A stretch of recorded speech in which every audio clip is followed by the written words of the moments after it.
नमस्कार, जय शिवराय, जय शंभूराजे। आज मी तुम्हाला स्वराज्यामधील ऐतिहासिक पन्हाळ गडावर घेऊन आलेलो आहे। 12व्या शतकामध्ये बांधलेल्या या गडावर अनेक पराक्रम घडलेले आहेत। छत्रपती शिवाजी महाराजांच्या जीवनातील सर्वात महत्त्वाचा गड हा पन्हाळगड आहे। जेव्हा मार्च 1660 रोजी पन्हाळगडाला सिद्दी जोहरने चारही बाजूने वेढा दिला होता, तेव्हा छत्रपती शिवाजी महाराज वीर मराठा मावळ्यांसोबत पन्हाळगडावर अडकले होते आणि सिद्दी जोहरचा वेढा एवढा कडक होता की त्याच्या वेढ्यामधून कोणीही बाहेर जाऊ शकत नव्हते किंवा कोणीही आतमध्ये येऊ शकत नव्हते। वेढा 4.5 महिने चालू होता, तरी सुद्धा छत्रपती शिवाजी महाराजांनी शांत राहून विचार केला आणि या वेढ्यामधून बाहेर निघण्यासाठी एक योजना आखली। शिवा काशीद यांना छत्रपती शिवाजी महाराजांची वेशभूषा करून एका पालखीमध्ये बसवले आणि एका पालखीमध्ये छत्रपती शिवाजी महाराज बसले। 12 जुलै 1660 ची रात्र जोरदार पाऊस पडत होता। सर्वत्र काळोख आणि किर्र असा अंधार होता। याचा फायदा घेऊन छत्रपती शिवाजी महाराज आणि शिवा काशीद यांच्या 2 पालख्या राजदिंडी मार्गामधून बाहेर पडल्या।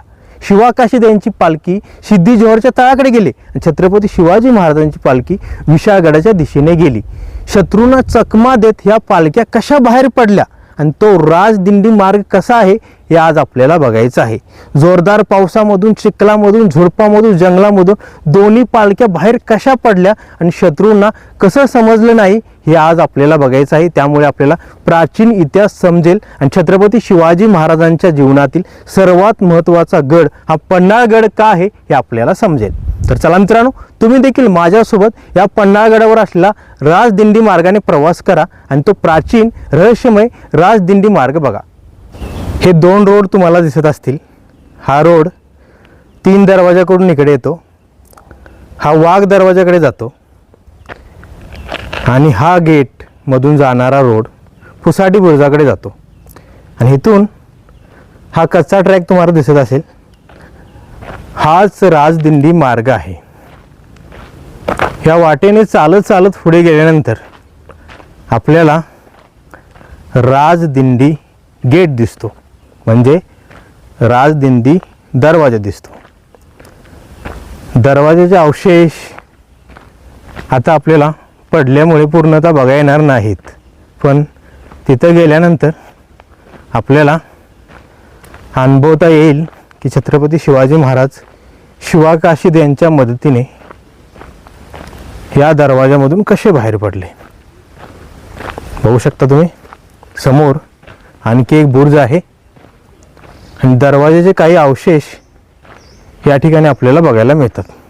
बघा, हा राजदिंडी दरवाजा आहे। या ठिकाणी एक स्तंभ पण लावलेला आहे। तेजोमय पावनखिंड संघर्ष, शिवरायांची पावले इथूनच बाहेर पडली। म्हणजे हे किल्ल्यांचे तटबंदी तुम्हाला दिसत असेल आणि हा राजदिंडी गेट आहे, दरवाजा आहे। दरवाजाचे काही अवशेष पडल्यामुळे पूर्णतः आपल्याला बघता येणार नाहीत। आता आपण ह्या वाटेने चालत चालत खाली जाऊया आणि वाट कुठेपर्यंत जाते ते बघूया। इथून विशाळगड 55 किलोमीटर आहे आणि आपले दैवत छत्रपती शिवाजी महाराज ह्या मार्गाने 45 मैल चालत गेले। हे एका अद्भुताहून कमी नाही। आणि पुढे गेल्यानंतर आपल्याला एक पायवाट दिसते, म्हणजे पूर्वी ह्या राजदिंडी दरवाजामधून बाहेर पडल्यानंतर पायवाटच होती। खाली सर्वत्र दुश्मनांचा पहारा होता आणि हा मार्ग केवळ वाट नसून छत्रपती शिवाजी महाराजांच्या पराक्रमाचे आणि चातुर्याचे प्रतीक आहे। जेव्हा आपण या मार्गाने ट्रॅकिंग करत पुढे जातो तेव्हा आपल्याला वेगळाच अनुभवायला मिळतो। बघू शकता तुम्ही, सध्या पर्यटकांच्या सुविधासाठी या ठिकाणी मार्ग बनवलेला आहे। कच्चा ट्रॅक आहे, पण या मार्गाने गाडी पण खाली येऊ शकते। हे सर्व वन विभागाच्या अंडर येते। या ठिकाणी एक व्ह्यू पॉईंट पण आहे। या व्ह्यू पॉईंटवरून आपण इथला निसर्ग बघू शकतो, पण आपण चालत आणखी पुढे जायचं आहे आणि हा मार्ग कुठेपर्यंत जातो हे देखील बघायचं आहे। बघा, खाली सर्वत्र दुश्मनांचा पहारा होता. शत्रू हातामध्ये तलवार भाले घेऊन पहारा देत होते. तरीसुद्धा अशा खतरनाक परिस्थितीमधून छत्रपती शिवाजी महाराज, शिवाकाशीद यांच्या 2 पालख्या बाहेर कशा पडल्या हे वेगळंच त्यावेळचा अनुभव असेल. बघा, किल्ल्याचा एक दगड खाली घसरलेला आहे. वरती स्लायडिंग झाल्यामुळे किल्ल्याचे काही अवशेष खाली घसरलेले आहेत.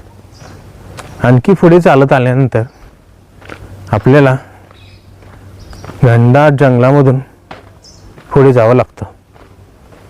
म्हणजे आता या ठिकाणी एवढं जंगल आहे, तर पूर्वी किती जंगल असेल विचार करा.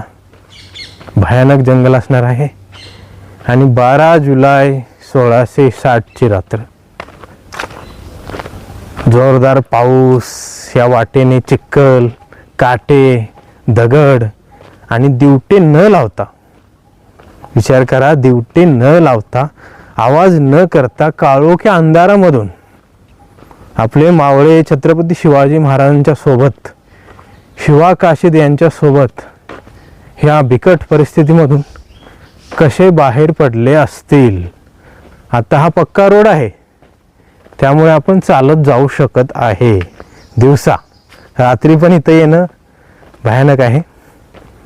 पण त्यावेळेचा अनुभव कसा असेल हे सर्व अद्भुत आहे. तुम्हाला हा राजदिंडी मार्ग दिसत असेल. मी पन्हाळगडवर असलेल्या राजदिंडी प्रवेशद्वारमधून बाहेर पडलो आणि चालत चालत 2.5 किलोमीटर दूर आलो. या वाटेने चालत असताना मनामध्ये अनेक विचार येतात. 12 जुलै 1660ची रात्र, जोरदार पाऊस पडत होता. सर्वत्र चिखल, वाहणारे पाणी, काटे, दगड. तरीसुद्धा छत्रपती शिवाजी महाराज, शिवाकाशीद आणि वीर मराठा मावळे राजदिंडी प्रवेशद्वारमधून बाहेर पडले आणि या मार्गाने, या ठिकाणी पूर्वी पायवाट होते, त्या पायवाटेने पुढे पुढे आले. आणि ही बातमी जर शत्रूंना समजली असती तर, अचानक शत्रू समोर आला असता तर काय घडलं असतं. पण आई भवानी छत्रपती शिवाजी महाराजांच्या मागे आशीर्वाद घेऊन उभे होती. मग छत्रपती शिवाजी महाराज सुखरूप विशाळगडावर पोहोचले. आणि हा मार्ग असाच मसाई पठार, वाणेवाडी, खोतवाडी, पांढरे पाणी, पावनखिंड नंतर विशाळगडवर पोहोचतो.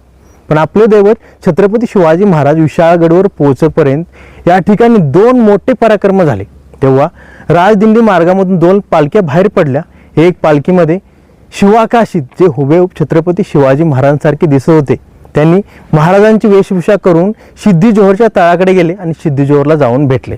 पण थोड्या वेळासाठी सिद्धी-जोहर फसला. पण नंतर त्याला समजलं की हे शिवाकाशीद आहेत, हुबेहूब छत्रपती शिवाजी महाराजांसारखा दिसणारे एक मावळा आहेत.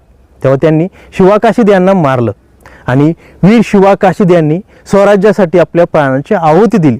आणि ही बातमी सिद्धी-जोहरला समजल्यानंतर सिद्धी-जोहरने आपले सैनिक महाराजांच्या मागे लावले आणि घोडखिंडीमध्ये गेल्यानंतर सिद्धी-जोहरचे सैनिक महाराजांच्या एकदम जवळ आले. तेव्हा घोडखिंडीमध्ये वीर बाजी प्रभू देशपांडे आणि त्यांचे भाऊ फुलाजी प्रभू देशपांडे यांनी वाघासारखे लढून शूरवीर मराठा मावळ्यांसोबत सिद्धी-जोहरच्या सैनिकांना थांबवून ठेवलं. आणि छत्रपती शिवाजी महाराज जेव्हा विशाळगडावर पोहोचले, तोफांचा आवाज झाला, तेव्हा बाजी प्रभू देशपांडेंनी घोडखिंडीमध्ये आपल्या प्राणाची आहुती दिली आणि आपले प्राण सोडले. अशा 2 शूरवीरांनी स्वराज्यासाठी आपल्या प्राणाची आहुती दिली. त्यामुळे छत्रपती शिवाजी महाराज सुखरूप विशाळगडावर पोहोचले.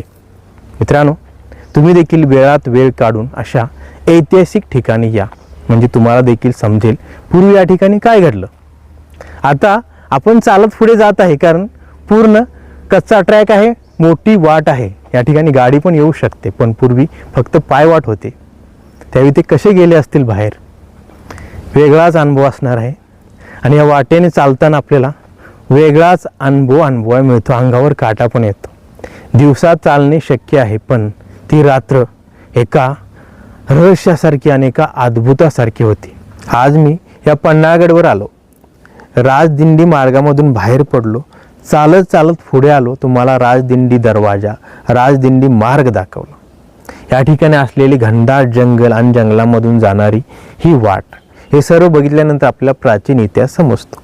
आज मी तुम्हाला हा व्हिडिओ बनवून दाखवला. हा व्हिडिओ तुम्हाला कसा वाटला मला कमेंट करून नक्की सांगा. आणि असेच नवनवीन मराठी व्हिडिओ बघण्यासाठी चॅनलला सबस्क्राईब करा, शेअर करा, लाईक करा आणि बेल आयकन दाबून नोटिफिकेशन ऑन करा. पुन्हा भेटूया अशाच नवीन मराठी व्हिडिओसोबत. धन्यवाद. जय शिवराय, जय शंभूराजे. नमः पार्वती पते. हर हर महादेव. छत्रपती शिवाजी महाराजांचा विजय असो.